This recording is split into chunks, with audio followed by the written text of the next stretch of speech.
Sejam bem-vindos e sejam bem-vindas a mais um vídeo aqui no nosso canal. Eu sou o Bruno, você já me conhece. Como vocês sabem, dito no último vídeo, né, nós voltamos para a nossa casa. Estou aqui com a minha biblioteca ao fundo. E hoje eu quero começar uma série de vídeos que eu vou gravar eles todos na sequência, aí durante uma semana. E vocês vão ver sempre 2 vezes por semana, sobre os países da América do Sul. Basicamente, nós viajamos e conhecemos todos os países da América do Sul e eu estou em vésperas de sair de novo. Como eu disse no último vídeo, eu estou saindo agora para conhecer a região das Missões, que é uma faixa de terra aqui no sul do Brasil, no Uruguai, na Argentina e no Paraguai. Então eu vou passar por esse território mais ou menos um mês de viagem, vou fazer bastante conteúdo e aí vai fechar a nossa viagem, vai fechar os nossos 2 anos e meio viajando, né? Só que muita gente está pedindo pra gente um pouco mais de comentários a respeito dos países que a gente passou. Então, eu vim aqui para isso, para fazer uma série de vídeos e uma série de comentários sobre os países que a gente passou. Essa abertura é incomum, eu vou colocar ela em todos os vídeos e a gente vai falar de país por país, um por um, e qual foi ou quais foram as nossas perseguições. Segue o vídeo. Bom, vamos lá. Então, no vídeo de hoje, nós vamos falar, você já viu pelo card, um pouquinho sobre o Peru. Cara, o Peru, velho. O Peru é incrível, sabe? O Peru é incrível, é incrível. É um país cheio de problema, mas que é incrível. Então, talvez esse vídeo fique tão longo que eu acabe dividindo ele, tá? Em 2 partes. Vamos começar. A gente começa o Peru pela fronteira. A gente está saindo de Copacabana, na Bolívia, e cara, isso é uma coisa que é importante deixar muito claro. A experiência que eu tenho com o Peru, na verdade, ela é uma experiência que tem que ser levada em conta dentro da minha trajetória. Eu estava vindo da Bolívia, e se você já viu o vídeo da Bolívia, você sabe que a Bolívia, cara, foi muito difícil o tempo que a gente ficou na Bolívia, os meses que a gente ficou na Bolívia. A Bolívia é um país muito pobre, um país cheio de dificuldades. E aí, quando a gente chega no Peru, a gente faz a fronteira ali em Copacabana. A fronteira de Copacabana já foi um saco, porque preencheram a nossa papelada errada quando a gente deu a entrada, sabe? E aí o que acabou acontecendo? A gente teve dificuldade até para sair da Bolívia, que preencheram nossos números ali de chassi do carro. Olha isso, preencheram o número do chassi do carro errado e a mulher invocou que ela queria ver o número do chassi certo. Enfim, quando a gente fez a fronteira peruana, tipo, tava tendo uns protestos no Peru alguns meses antes. Aí o guarda falou assim, olha, se vocês forem para Lima, tomem um pouco de cuidado, mas no mais a situação tá controlada. E quando a gente fez a entrada, foi muito engraçado, porque a gente fez a entrada com 2 meninos bem novinhos. E aí eles começaram a falar, vocês conhecem um lugar no Brasil que só tem mulher? Uma fazenda no Brasil que só tem mulher e eu quero ir pra lá porque o meu sonho é conhecer essa fazenda. Aí um olhou pro outro e ainda falou, o cara é casado aí, tá com a mulher dele. Aí eu comecei a pensar com a Mariana assim, cara, e os caras sabiam tudo desse lugar, tudo. E cara, eu não conhecia. Depois eu fui atrás, fui pesquisar, acabei ouvindo podcast. Essa história apareceu pra mim várias vezes depois ao longo da história, ao longo da minha história no Peru.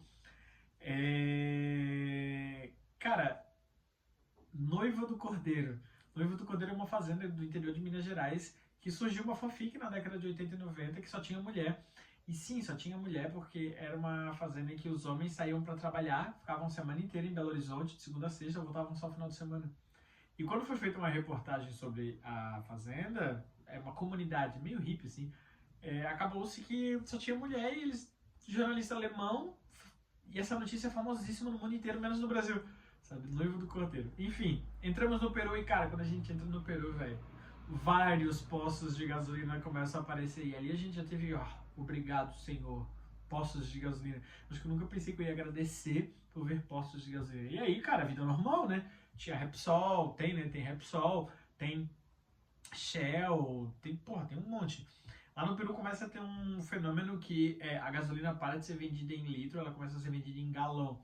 Então a gente tinha que fazer a conversão do preço do galão e depois a gente tinha que fazer a conversão para saber quantos reais do galão significava de fato, porque tem que dividir por 3,6, né? A gasolina no Peru é super cara, super cara, 6, 7 reais, tá, por litro, né? Em alguns lugares até 8, mas em via de regra 6, 7 reais por litro, bem assustador. Mas a gente estava tão precisado de gasolina, sabe, que a gente sequer reclamou.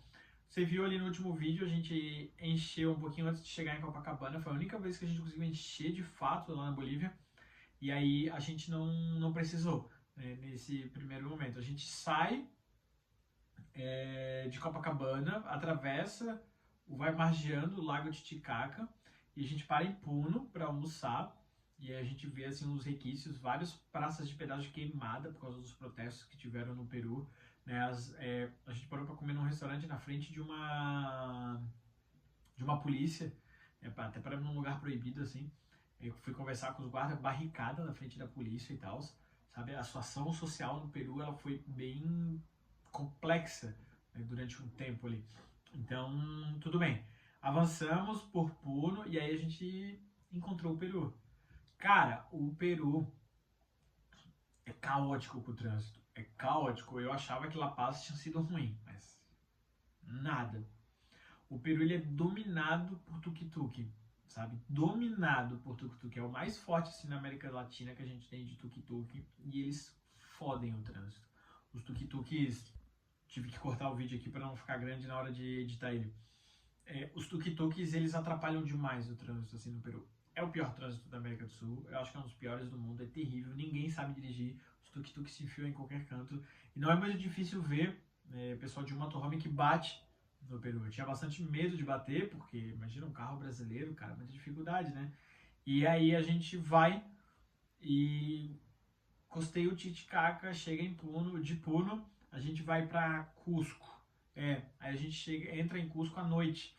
A gente chega em Cusco à noite sem internet. A gente tava meio nervoso assim, porque a gente tava sem internet, né? E aí, tipo, não sabia como é que eu ia avisar a host, né? Mas no fim deu tudo certo. Ela tava meio de plantão, assim. A gente pediu uma senha pra um cara ali, ele chamou ela e pronto. Cara, Cusco é incrível. É incrível. Eu sou professor de história, né? Mas Cusco é fantástico. Eu fiquei 30 dias em Cusco. Todos os dias, uma cidade pequena média. Todos os dias eu saía para fazer turismo. Todos, não teve um único dia em Cusco que eu não saí para fazer turismo. E aí, cara, pequenos prazeres, né? A gente não tinha, lá em La Paz, a gente estacionou o nosso carro dentro de casa. A gente tinha um lugar, graças a Deus. Quando a gente estava na Argentina, a gente pagava, a gente teve que pagar estacionamento. Mas ali em Cusco, cara, eu procurei, não achei, mas perto da nossa casa tinha uma praça muito simpática, muito fofinha, uma pracinha bem pequenininha de bairro. Eu pensei que ia saber, foda-se, eu vou deixar ali, nessa praça.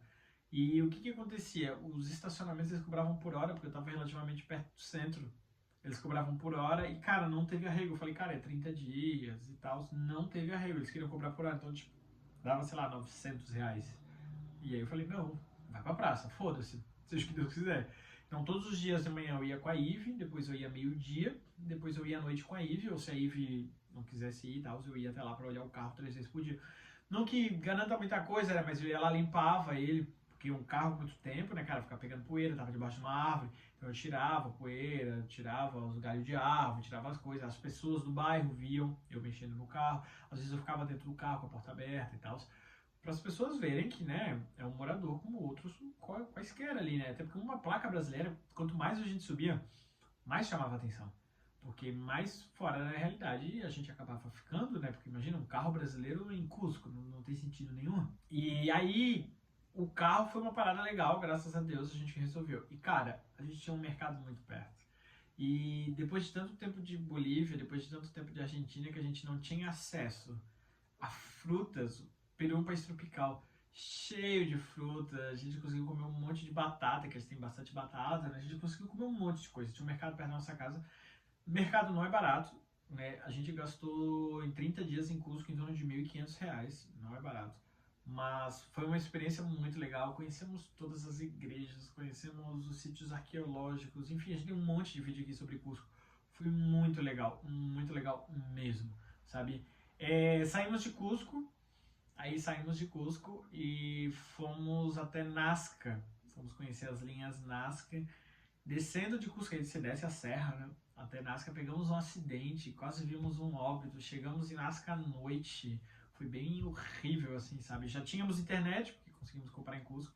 Em Cusco a gente tava perto de um shopping, perto de um estádio, fui ver jogo de futebol, fomos no shopping, trocamos dinheiro. Cara, Cusco a gente teve vida normal, assim. Comecei a fazer Duolingo em Cusco, criei o meu site em Cusco, comecei a estudar espanhol em Cusco. Cara, Cusco, assim, eu digo que revolucionou a minha forma de viajar, porque até então a gente estava muito viajando para turistar. Só que quando a gente chega em Cusco, a gente percebe que esse vai ser o nosso padrão de vida. Então, mesmo eu saindo para ter turismo todos os dias, cara, a gente fez muita coisa em Cusco, muita coisa mesmo. Aí a gente vai até Nazca a gente chega à noite e vai ser a primeira vez na nossa viagem que a gente vai ser acordado por um galo, cara. Um galo começou a cantar e tal. Cusco é uma cidade incrível, a gente ficou 3 dias em Cusco, né? 2 noites, 3 dias. Eu vi o Flamengo ser eliminado pelo Olímpia lá em Cusco. Cara, as linhas são incríveis, a cidade é incrível, o lugar é incrível. A gente tava cansado já de Cusco, tava bem cansado de Cusco. E a gente chega em Nazca, a gente fica num hotel quase fora da cidade. Só que Cusco é nada, nadinha assim. Então a gente fazia tudo a pé, pô, foi top. Foi muito gostoso, a pousada era linda e tal, estava um clima gostoso. Aí depois a gente desce de Cusco, aí quando você desce de Cusco, chega no litoral, aí Lima é pedagiado, triplicado, quadruplicado, meu, tranquilo, tranquilo, porque daí, porra, passa o caos das cidades e a gente entra em Lima. Cara, Lima é 1000 vezes pior que La Paz, 1000 vezes pior, um inferno de trânsito, um inferno. E a gente se hospeda em Lima Periferia, em San Juan Lurigancho, né, que é uma cidade periférica de Lima. Lima é só o miolo, sabe? Todos os outros ao redor de Lima são os distritos. A gente conheceu quase todos os distritos. Jesus Maria, La Punta, Calhau, San Juan Lurigancho, San Juan, Chorrilhos, como é que é o nome do outro lá? O distrito mais legal, Miraflores. Puta, a gente conheceu quase todos os distritos. E aí o que que aconteceu? A gente teve um problema fodido. Teve uma festa. A gente tem um vídeo aqui contando no detalhe. A gente teve uma festa no nosso apartamento. A gente brigou com o host de dedo na cara e o diabo. E aí o Airbnb mandou a gente sair de lá. A gente foi pra Miraflores. Ficamos 3 dias num hotel de quase $1000 a diária, num Holiday Inn. Porra, ali foi top. Aí conhecemos Miraflores com calma, foi do caralho. E depois fomos pro centro, Lima mesmo. Aí ficamos super bem hospedados num prédio que tinha academia. Porra, ali eu brilhei. E a gente tava super perto do centro. Super perto do centro. Então eu ia todos os dias pro centro. Lima foi um dos melhores e um dos piores lugares que a gente ficou, porque a gente se incomodou com festa em Lima. Muito som alto, ninguém respeita ninguém. Ninguém respeita ninguém no trânsito. Ninguém respeita ninguém na rua. Ninguém respeita ninguém com som alto. Tive uma intoxicação alimentar lá em coisa, e eu tive além de uma intoxicação alimentar lá em Lima, eu também tive eu tive um negócio no meu estômago agora, eu nem lembro mais o que me deixou mal, achei que eu ia morrer real, assim, sabe, lá em Lima, tive que ir pro hospital, fazer exame, o caralho, assim, foi terrível, terrível. Ainda assim, eu tenho uma memória muito gostosa, porque eu malhava lá em Lima, e eu ia pro centrinho andando, cara, meia hora eu tava no coração de Lima, sabe? E Lima foi muito gostoso. E mais uma vez, tudo é questão de perspectiva, eu tava tendo acesso ao mercado, acesso a coisa. E Lima tem uma parada muito legal, que eles têm um setor de turismo muito forte, muito forte. Então, no começo do mês, eles divulgavam o que teria de atividade promovido pela prefeitura. Então Lima tem muito tour guiado. Lima tem muita história, muita história. Foi a capital do Império, a capital do vice-reinado. A capital de toda a América do Sul foi em Lima, sabe? Então a prefeitura tem todos os dias praticamente um passeio guiado por algum lugar de Lima. Cara, e quase todos os dias a gente fez um passeio guiado de graça, de graça. Isso foi incrível, sabe? Incrível. Então a promoção cultural em Lima ela é muito forte, muito forte, muito forte mesmo. Então, cara, foi muito 10, foi muito legal mesmo, sabe? Quando a gente chega em Lima, então a gente fica 30 dias em Lima, gozamos muito Lima, aproveitamos muito Lima, foi muito 10.